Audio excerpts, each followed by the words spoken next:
Graça e paz, queridos irmãos, é o que eu desejo da parte do Senhor Jesus Cristo, nosso Salvador, que a bênção do Senhor esteja sobre a tua vida, sobre a tua casa.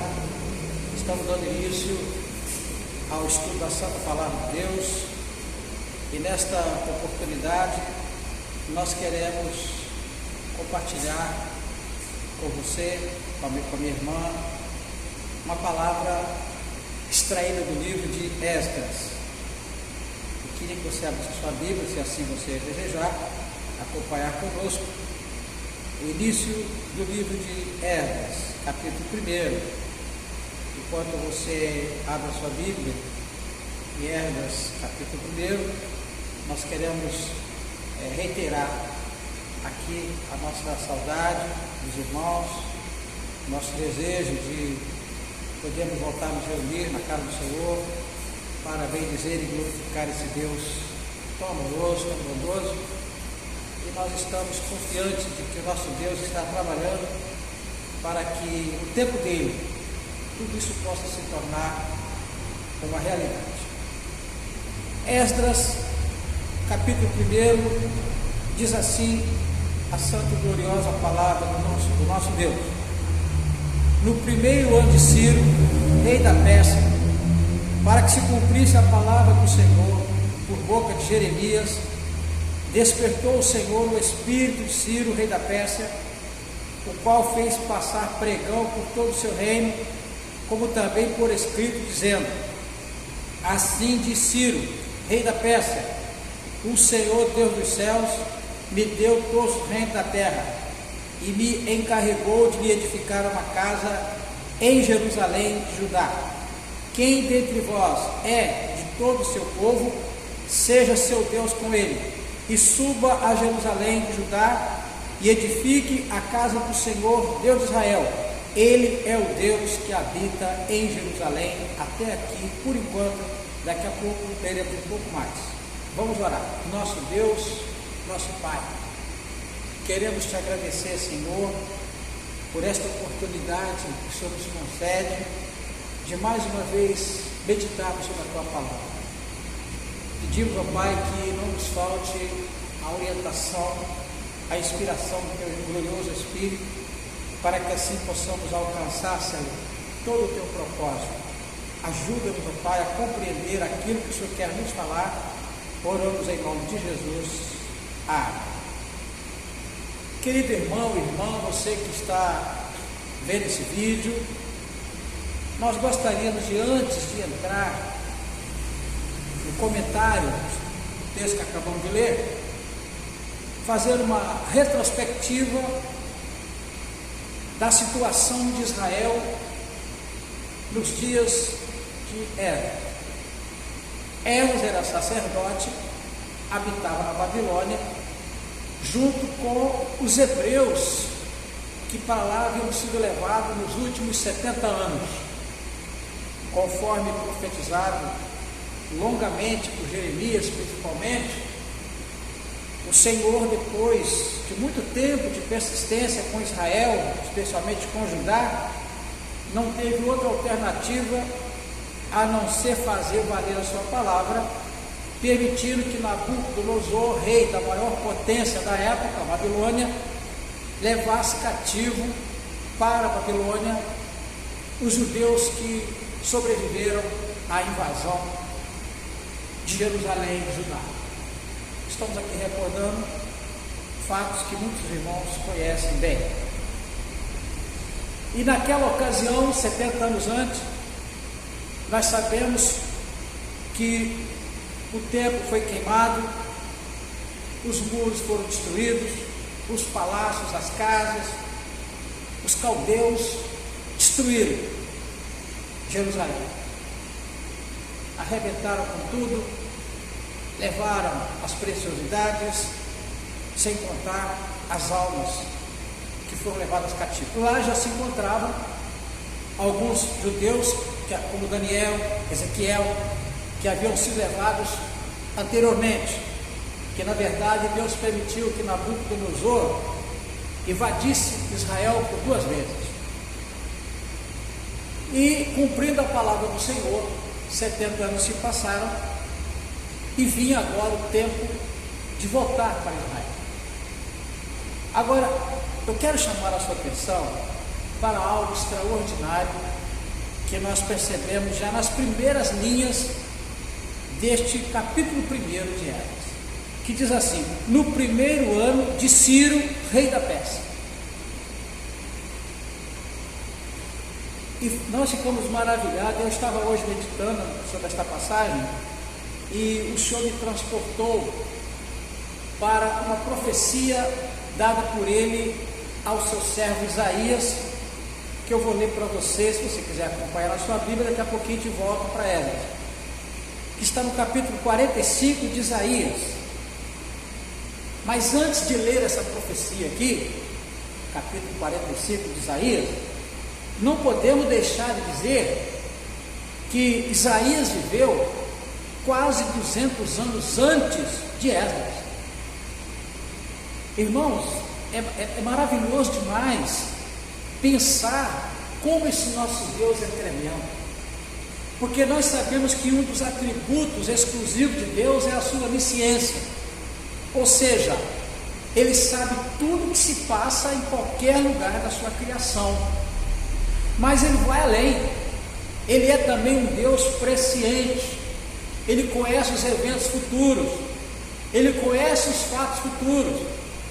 E olha o que o Senhor mostrou a Isaías, capítulo 45, diz assim, o primeiro versículo: assim diz o Senhor ao seu ungido, a Ciro, a quem toma pela mão direita para bater as nações ante a face, e para descingir os lombos dos reis, e para abrir diante dele as portas que não se fecharão. Verso 2 de Isaías 45: eu irei adiante de ti, endireitarei os caminhos tortuosos, quebrarei as portas de bronze e despedaçarei as tancas de ferro. Dar-te-ei, verso 3, os tesouros escondidos e as riquezas sem coberta, para que saibas que eu sou o Senhor, o Deus de Israel, que te chamo pelo teu nome. Verso 13: eu, na minha justiça, suscitei a Ciro, e todos os seus caminhos endireitarei. Ele edificará a minha cidade e libertará os meus exilados, não por preço, nem por presente, diz o Senhor dos exércitos. Voltando para Esdras, minha querida irmã, meu amado irmão, você que está assistindo esse vídeo, preste atenção. Nós estamos trazendo aqui à memória dos irmãos algo extraordinário. Estamos aqui mostrando para os irmãos na Bíblia que o nosso Deus mostrou quase 200 anos antes o nome do homem que iria assinar o decreto de libertação de Israel. Louvado seja o nome do Senhor. Que Deus é esse, irmãos, que conhece o futuro de uma forma tão sublime, de uma forma cirúrgica. Deu o nome do rei quase 200 anos antes. Isaías viveu 700 anos antes. Isso aqui aconteceu no ano 500 a.C. Agora veja bem, vamos voltar aqui então para Esdras. A gente fica maravilhado com tudo isso, mas vamos voltar aqui para Esdras. Então o Senhor, fiel à sua palavra, fiel àquilo que Ele prometeu, levanta Ciro. E detalhe, já não era mais Babilônia, agora já era a Média Pérsia. Era um reino, uma conglomeração da Pérsia com a Média.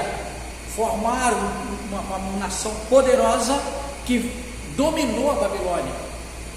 Então a antiga Babilônia, os territórios babilônicos, aquela suntuosidade, aquela riqueza toda que Nabucodonosor conseguiu juntar, é transferida agora para a Média e para a Pérsia. Então Ciro é o fundador deste reino.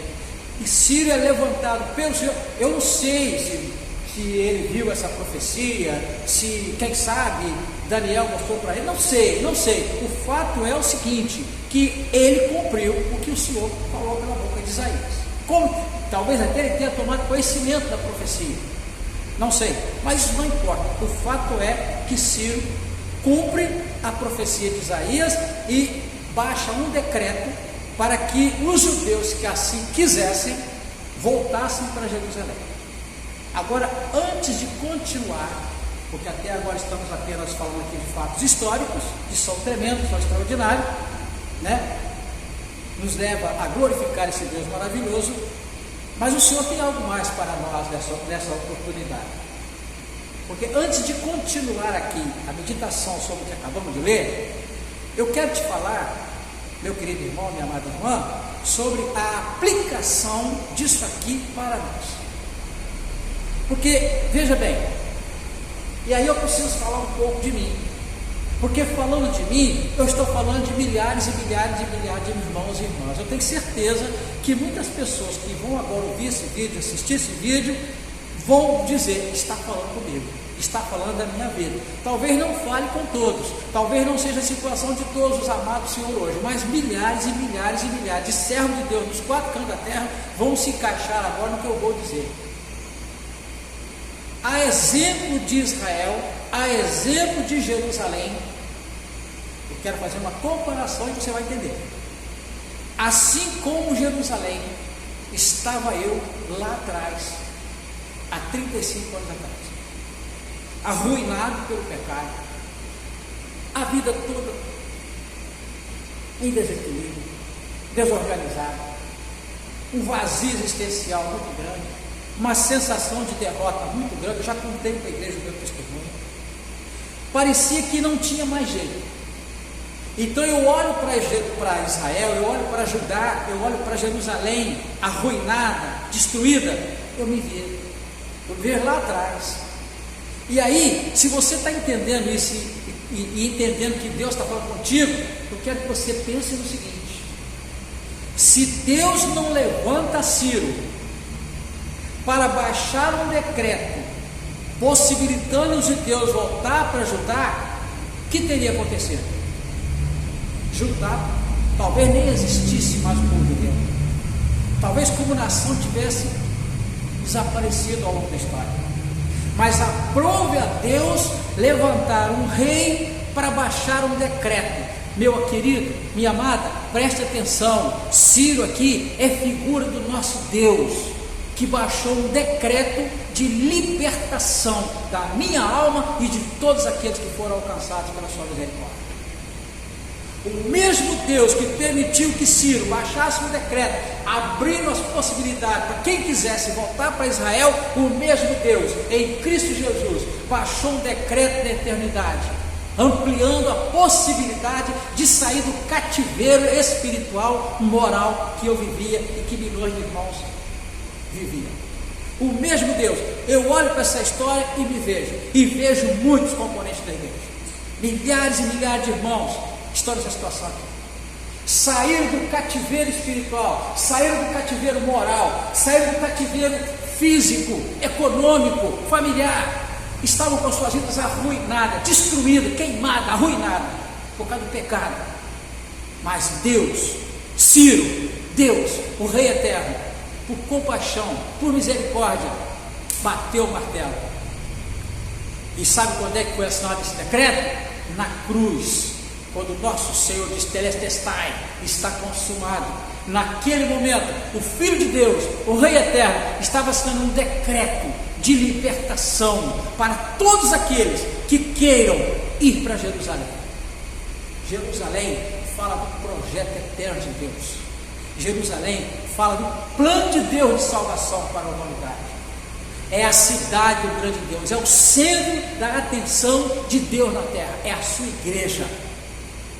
Todos que queiram, mesmo se você que está vendo esse vídeo agora aí, se você ainda não assumiu um compromisso com Deus, você ainda não entregou sua vida a Cristo, eu quero que você medita nisso. Você não está vendo esse vídeo à toa, foi Deus que colocou você diante desse vídeo. Eu quero que você pense nisso. Eu estou escravizado, o inimigo me cegou, me destruiu, arruinou minha vida, mas o Senhor está decretando nessa hora a minha libertação. Se eu quiser agora, eu saio disso e vou para o projeto de Deus. Eu quero te falar uma coisa: se você continuar lendo o livro de Esdras e Neemias, você vai ver que menos de 50 mil judeus votaram.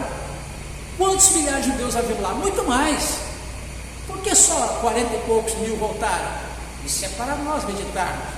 Jesus entregou sua vida naquela cruz por amor ao mundo. A Bíblia diz que o Pai amou o mundo. Se depender do Pai, o mundo todo será salvo. Mas infelizmente, nem todos querem.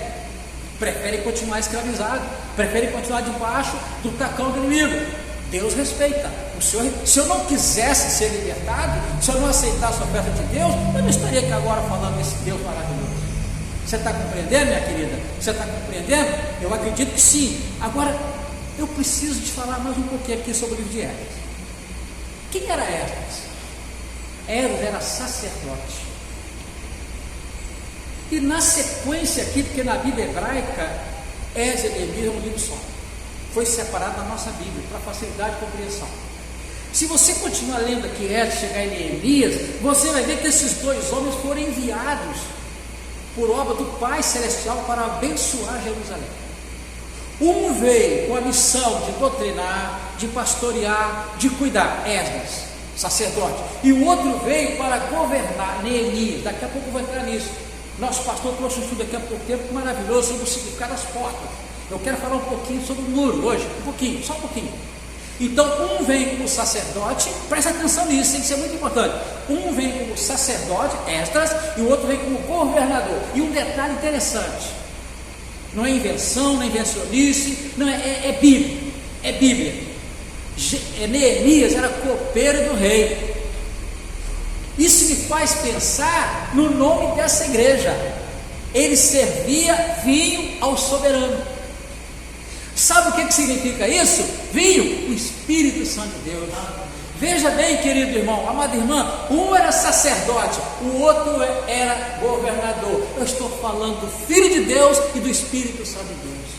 Um veio para nos apacentar, para cuidar de nós, para nos ensinar, para nos doutrinar, para cuidar e para apresentar ao Rei Eterno, que é o Pai, o sacrifício. Ele apresentou o sacrifício, o sacerdote, o Filho de Deus, Jesus, sumo sacerdote. E Neemias é quem governa as nossas vidas, é o Espírito Santo de Deus, é o copeiro do Rei. O Rei é o Pai Eterno. Você está entendendo isso, meu amado? Está dando para compreender? Você está recebendo aí na sua casa, onde você estiver vendo esse vídeo? Eu espero que sim, porque eu vou falar uma coisa para vocês, hein? Deus falou muito comigo aqui. Eu já disse aqui antes, nós já temos dito aqui, eu e o pastor Bruno, que a gente só entrega aqui o que nós recebemos. Não adianta chegar aqui de improviso. Eu estava orando hoje, como o meu querido pastor combinou comigo de estarmos aqui, ele está aqui comigo. Você não está vendo, ele está aqui sentadinho comigo. Eu estava orando o Senhor, falei, não adianta eu ir lá se o Senhor não for comigo. Não adianta eu abrir a minha boca se o Senhor não colocar a palavra. Eu me coloco à tua disposição. Eu espero que você esteja recebendo, não do irmão Jair, mas do Senhor, uma palavra para você nessa oportunidade. Agora, deixa eu avançar um pouquinho mais aqui. Se você for para o capítulo, o primeiro capítulo de Esdras fala do decreto em si. O segundo capítulo fala de quem foi. Depois você pode ler com calma. E no capítulo 3, nós não vamos ler, porque não dá nem tempo para isso, também não quero te confundir. Mas eu queria chamar a sua atenção, que no capítulo 3 deste livro, Esdras, nós vamos ver que começa assim, é levantado o altar. Querido irmão, amada irmã, reflita comigo. Eles chegaram, encontraram a cidade em ruínas, escombros, entulho, poeira. Pensa numa cidade que foi destruída, abandonada há 70 anos. Não é difícil a gente imaginar. Foi assim que Deus me encontrou. Será que foi só a mim? Acredito que não. Acredito que tem mais alguém aí me vendo, que está entendendo que Deus está falando contigo. Quando eles chegaram lá, que encontraram aquele caos, o que eles deveriam primeiro pensar em fazer do ponto de vista humano? Vamos limpar a cidade, vamos construir nossas casas, vamos plantar, Não fizeram isso não, meu irmão. Sabe o que eles fizeram? Primeira providência, levantaram um altar para adorar o Senhor. Você sabe o que o Senhor colocou aqui? Que a primeira coisa, que quando Deus me tirou daquele cativeiro e me trouxe a presença dele para Jerusalém, a primeira coisa que Deus começou a realizar em mim foi através de um altar de adoração. Sabe que altar é esse? Um coração voltado para Ele. Se você já entregou a sua vida ao Senhor, reflita sobre isso. O seu coração é um altar de adoração a Deus? Pense nisso. Você tem realmente se preocupado com as coisas de Deus? Você tem a mente ligada em Cristo? Você ora várias vezes no dia? Você medita na palavra? Você busca a face do Senhor? Você glorifica esse Deus maravilhoso, mesmo vivendo problemas difíceis? Então pode ter certeza, o seu coração já é um altar de adoração a Deus. Agora, eles não ficaram só nisso. Se você continuar caminhando aqui, nos versos do capítulo 4, 5 e 6, você vai ver que logo após levantar o altar, eles começaram a edificar o templo. Primeiro o altar, agora o templo. Querido irmão, nós estamos falando aqui de um templo físico, de um altar físico, mas o Espírito de Deus está falando de outra coisa, porque nós sabemos que eles viviam sob a lei mosaica, a lei que estabelecia um local para o sacerdote ministrar, o sumo sacerdote oferecer sacrifício. Eles viviam debaixo daquela lei, era o que eles conheciam. Nós, igreja do Senhor, vivemos sob um outro tempo, sob uma nova lei, a lei da graça. O templo, aquele templo de Israel maravilhoso, magnífico, foi destruído, mano, se tornou a ser destruído. Irmão, não ficou pedra sobre pedra. Agora o templo de Deus sou eu e você. Eu e você, meu amado, eu e você, minha querida irmã, eu e a senhora, somos templo de Deus. É dentro desse templo que Deus quer habitar. Ele não está, é claro que precisa de uma estrutura para acolher os irmãos, para poder glorificar o Senhor, mas a casa de Deus sou eu, a casa de Deus é o pastor Bruno, a casa de Deus é você, cada um de nós é templo do Senhor. E aí você pensa no seguinte: se aqui dentro está o altar, o meu corpo tem que ser o templo de Deus, porque é esse templo que vai proteger o altar. E agora eu quero caminhar para o final, falando um pouco sobre o muro. Veja bem, o sacerdote veio para oferecer sacrifício, nosso Senhor já ofereceu, e começou em nós uma obra extraordinária. Mas a obra só poderia ser dada continuidade se viesse o governante. Primeiro veio o Senhor Jesus, para depois enviar o governante, o Espírito do Pai, que conforme prometeu o Senhor, estará convosco e vos ensinará todas as coisas. Consolador amado, o Paracleto de Deus, ou Paráclito, como você quer. Então Neemias entra em cena. Não dá para a gente ler agora aqui, mas se você for lá para o capítulo 4 de Neemias, eu queria que depois com calma você lesse aí na sua casa, onde você estiver, você vai ver que não foi fácil levantar o muro. O templo, pensa no templo lá em Israel, lá em Judá, em Jerusalém, perdão. Pensa naquele templo lá, físico. O templo estava levantado, o altar estava levantado, mas se não houvesse muros em volta, o que aconteceria com aquele templo? Não ia durar muito tempo. Porque se você ler Esdras e Neemias, você vai ver que não foi fácil levantar o altar, não foi fácil levantar o templo, porque os inimigos eram muitos. E você pensa que é diferente hoje? Não, são muitos os inimigos que não querem que nós adoremos ao Senhor. São muitos adversários que não querem que nós sejamos um templo de adoração ao Senhor. São muitos os obstáculos que temos que enfrentar. Aí o que acontece? Pensa naquele tempo lá. Se não erguesse o muro, aquele templo, em pouco tempo, deixaria de existir. Então o Senhor envia Neemias, com ordem do rei. É maravilhosa a história de Neemias, porque ele sai lá da Pérsia com recurso. O Pai Celestial é o dono desta obra. Ele envia servos e envia recursos. Ele envia Neemias para erguer o muro. Meu amado Espírito Santo está no nosso meio com recurso para nos ajudar a levantar muro de proteção dos nossos corpos, das nossas vidas. Porque eu preciso proteger esse corpo. Vê se você consegue me entender. Já estou terminando. Preste atenção, meu querido irmão. Eu não quero que esse vídeo fique muito longo para não te cansar, mas você não pode deixar de ouvir isso. Tem muitos irmãos e irmãs que estão enfraquecidos na fé. Alguns já não têm mais força para orar, não tem força para caminhar. Sabe por quê? Porque o Senhor levantou uma grande obra, começou uma grande obra, começou a preparar um grande templo, mas a pessoa não se precaveu, não vigiou, não tomou cuidado, não construiu muro de proteção. O que aconteceu? Os inimigos vieram, os Sanbalate vieram, Gesem veio, Tobias veio e derrubou esse templo.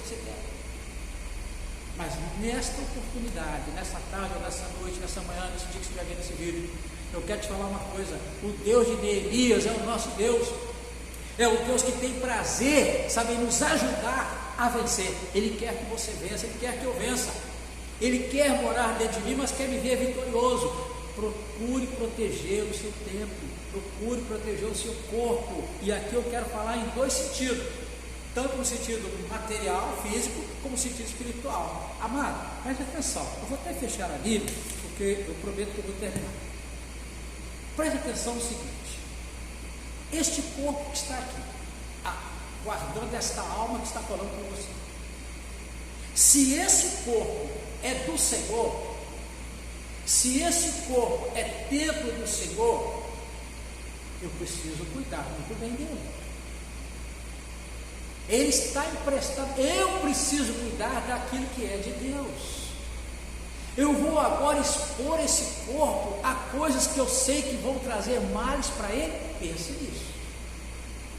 Eu vou ingerir coisas que eu sei que vão fazer mal para esse corpo. Eu vou beber coisas que eu sei que vão fazer mal.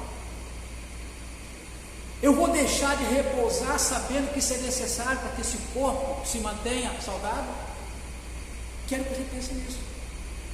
Eu conheço pessoas que ficam até alta madrugada agarrada na internet vendo coisas que não devem, perdendo hora de sono. Isso vai ter consequência, meu querido. Isso vai ter consequência. Eu não quero me meter na vida de ninguém, não. A ideia não é essa, não. Eu quero que você preserve o seu corpo, porque ele é templo do Espírito Santo. Isso chama-se muro. Muro fala de proteção, muro fala de limite. Estabeleça limites para a sua vida. Eu não posso ir além, eu não posso fazer isso. Se você estiver sem muro, o adversário vai ter pouca dificuldade de te atingir. Pense na sua casa agora, onde você habita, sem muro, ou um muro bem baixinho, que qualquer um pula. Agora, erga um muro bem alto, fica mais difícil. Está entendendo? Você está compreendendo o que eu estou falando? Por favor, não fique triste comigo. Mas eu estou preocupado com você, estou preocupado comigo. E agora tem outro sentido. Tem o lado físico, mas tem também o lado espiritual. Irmãos, muro é constituído de oração, meditação na palavra, jejum, madrugada, chamado mês de graça. Quanto mais eu busco o Senhor, mais fortalecido ficam as minhas muralhas. Quanto mais eu me envolvo com as coisas do Senhor, mais robustecido ficam as minhas muralhas. E elas se tornam quase não, inexpugnáveis para o adversário. Então, uma casa bem protegida, os moradores dormem sossegados, têm um sono tranquilo. Quando viaja, sabe quando voltar, vai voltar para o seu lugar. Por quê? Porque está protegido. Proteja a sua vida espiritual. Proteja aquilo que Deus começou. Não deixe que Sambalat, Gesem e Tobias derrube o que Deus começou. Estamos vivendo um momento muito difícil, um momento que nós não podemos caminhar para a casa do Senhor, poder orar uns pelos outros aqui de corpo presente, poder glorificar o Senhor. A gente sabe que está difícil, o pastor está preocupado com isso, nós estamos preocupados, mas aí na sua casa, volto a dizer como falei no vídeo anterior, aí na sua casa, você aí na sua casa, busque o Senhor. Se você disser, pastor, mas eu sozinho na minha casa aqui, você não está sozinho, meu amor. Minha querida, você não está sozinha, o Senhor está aí contigo. Édes e Neemias, o Senhor, o nosso sumo sacerdote e o Espírito Santo estão com você aí, e o Pai Celestial com a mão sobre você. Busque o Senhor, proteja aquilo que Deus já começou. Sabe, Paulo falou lá em Filipenses que ele estava certo de que Deus é poderoso para completar e aperfeiçoar. Meu amado, Deus é poderoso para completar e aperfeiçoar, e é isso que Ele quer. Esse é o alvo do Senhor. Amém? Que o Senhor te abençoe, fale melhor teu coração, que Ele possa te dar graça para resistir esses dias maus aí, e havendo feito tudo, ficar de pé. Amém? Que o nosso Senhor te abençoe, te guarde e te dê a paz. Em nome de Jesus.